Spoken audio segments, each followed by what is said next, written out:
Jumpa kembali bersama Agri Fanani Channel. Teman-teman, heboh tentang larangan mudik di tahun 2021 ini menggemparkan jagat maya. Seperti apa aturannya? Simak video sampai tuntas. Jangan di-skip.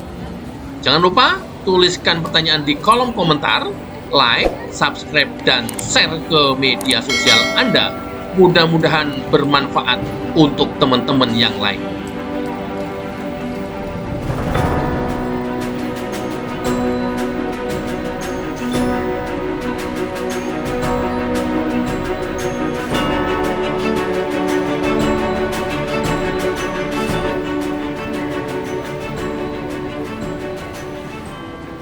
Kementerian Perhubungan Kemenhub mengumumkan bahwa seluruh moda transportasi dilarang beroperasi selama masa mudik Idul Fitri 2021. Aturan tersebut tertuang dalam Peraturan Menteri Kemenhub nomor PM 13 tahun 2021 tentang pengendalian transportasi selama Idul Fitri 1442 Hijriah dalam rangka pencegahan penyebaran COVID-19. Pengendalian transportasi tersebut dilakukan melalui larangan penggunaan atau pengoperasian sarana transportasi untuk semua moda transportasi, yaitu moda darat, laut, udara, dan perkeretaapian dimulai pada tanggal 6 Mei hingga tanggal 17 Mei 2021. Larangan beroperasi ini berlaku pada setiap moda transportasi, namun ada sejumlah pengecualian. Peniadaan mudik Hari Raya Idul Fitri dijelaskan bahwa perjalanan orang selama bulan Ramadan dan Idul Fitri tersebut dikecualikan bagi kendaraan pelayanan distribusi logistik dan pelaku perjalanan dengan keperluan mendesak untuk kepentingan non-mudik, yaitu bekerja, perjalanan dinas, kunjungan keluarga sakit, kunjungan duka anggota keluarga meninggal, ibu hamil yang didampingi oleh salah satu anggota keluarga, dan kepentingan persalinan yang didampingi maksimal 2 orang.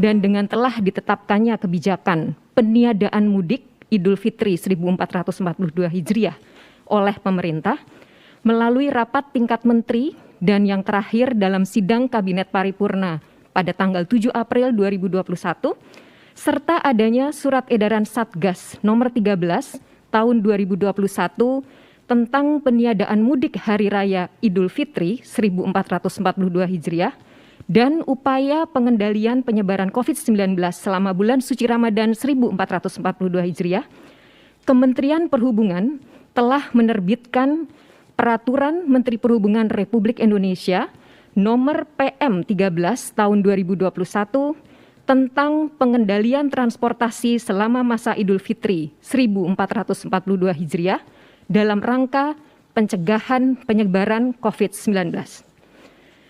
Pengendalian transportasi tersebut dilakukan melalui larangan penggunaan atau pengoperasian sarana transportasi untuk semua moda transportasi, yaitu moda darat, laut, udara, dan perkeretaapian, dimulai pada tanggal 6 Mei hingga tanggal 17 Mei 2021.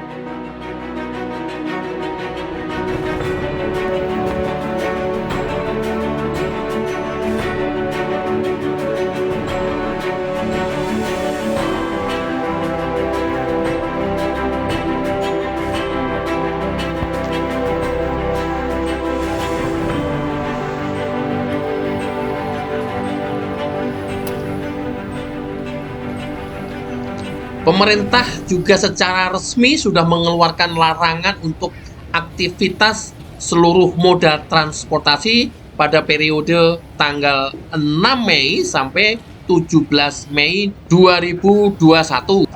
Keperluan itu sesuai dengan larangan mudik yang sebelumnya diterbitkan oleh pemerintah tertuang dalam Surat Menko PMK nomor S21 tanggal 31 Maret 2021. Larangan aktivitas berlaku untuk moda transportasi darat, laut, udara, dan kereta api. Namun, masih ada beberapa kendaraan yang dikecualikan atau boleh melakukan perjalanan. Larangan moda transportasi darat berlaku untuk kendaraan umum dan perorangan. Yang dilarang adalah kendaraan bermotor umum dengan jenis mobil bus dan mobil penumpang. Kemudian kendaraan bermotor perorangan dengan jenis mobil penumpang, mobil bus, dan sepeda motor, serta kapal angkutan sungai, danau, dan penyeberangan. Namun ada beberapa kendaraan yang masih boleh melakukan perjalanan selama periode larangan tersebut adalah kendaraan pimpinan tinggi lembaga RI, kendaraan dinas operasional berplat dinas TNI Polri, kendaraan dinas operasional petugas jalan tol, kendaraan pemadam kebakaran, ambulan dan mobil jenazah, mobil barang dengan tidak membawa penumpang, kendaraan yang digunakan pelayanan kesehatan darurat, ibu hamil dan anggota keluarga intinya yang mendampingi, kendaraan yang mengangkut repatriasi pekerja migran Indonesia, WNI, pelajar mahasiswa yang berada di luar negeri, serta pemulangan orang dengan alasan khusus oleh pemerintah sampai ke daerah asal sesuai dengan ketentuan yang berlaku.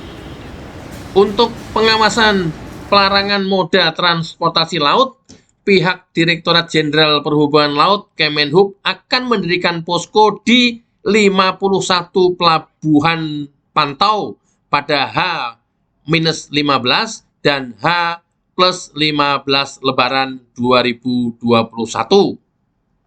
Adapun angkutan laut atau kapal yang dikecualikan dalam larangan tersebut antara lain kapal penumpang yang melayani pemulangan tenaga kerja Indonesia atau PMI, pekerja migran Indonesia, dan atau WNI yang terlantar dari pelabuhan negara perbatasan.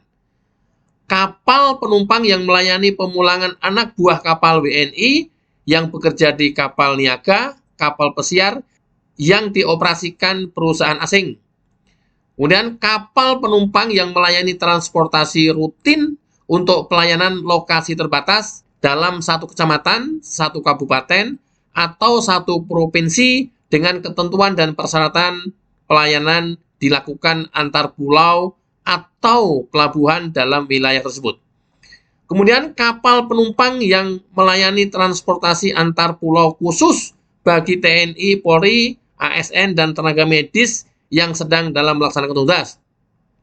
Kapal penumpang yang melayani transportasi rutin untuk pelayaran di daerah perintis dan daerah tertinggal, terpencil, terluar, dan perbatasan, serta kapal penumpang dapat diizinkan beroperasi untuk mengangkut barang logistik yang meliputi barang pokok dan obat-obatan dan peralatan medis dan barang esensial lainnya yang dibutuhkan daerah dalam hal jumlah kapal kargo yang melayani suatu daerah jumlahnya tidak mencukupi. Kemudian perjalanan kereta api juga dilarang pada tanggal 6 sampai 17 Mei 2021. Namun ada beberapa pengecualian untuk perjalanan kereta api sebagai berikut. Kereta api antar kota untuk angkutan barang dengan ketentuan tidak ada pengurangan subjek untuk pembatasan supply. Kemudian perjalanan kereta api perkotaan untuk angkutan penumpang dalam wilayah aglomerasi Jabodetabek, Rangkas, Bandung Raya, dan kawasan aglomerasi Surabaya dengan ketentuan pembatasan load faktor penumpang melalui tiketing. Dan yang terpenting buat Anda ini adalah bagaimana dengan transportasi udara atau penerbangan.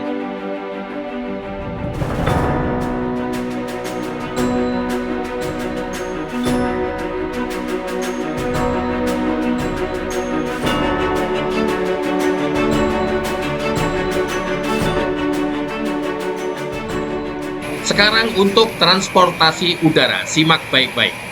Larangan moda transportasi juga berlaku pada moda transportasi udara atau penerbangan.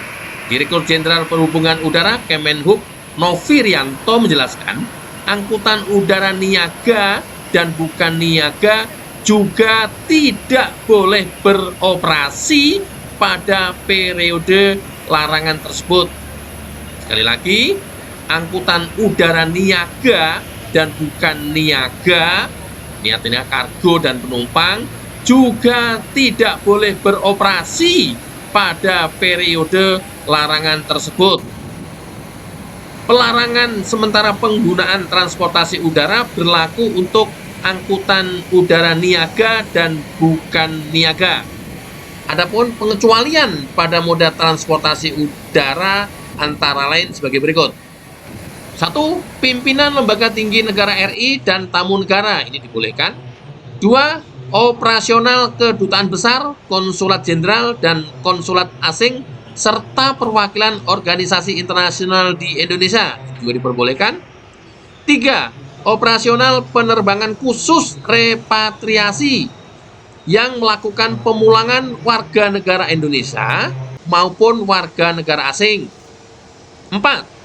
Operasional penegakan hukum, ketertiban, dan pelayanan darurat operasional angkutan kargo.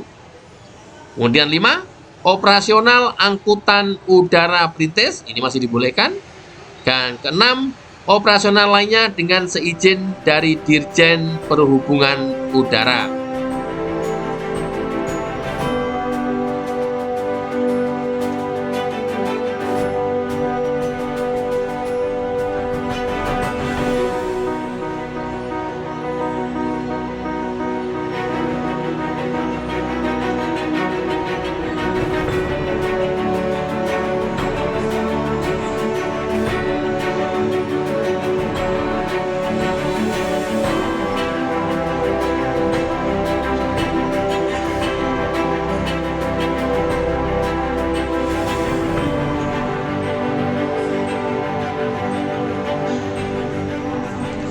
Oke teman-teman, sampai di sini perjumpaan kita.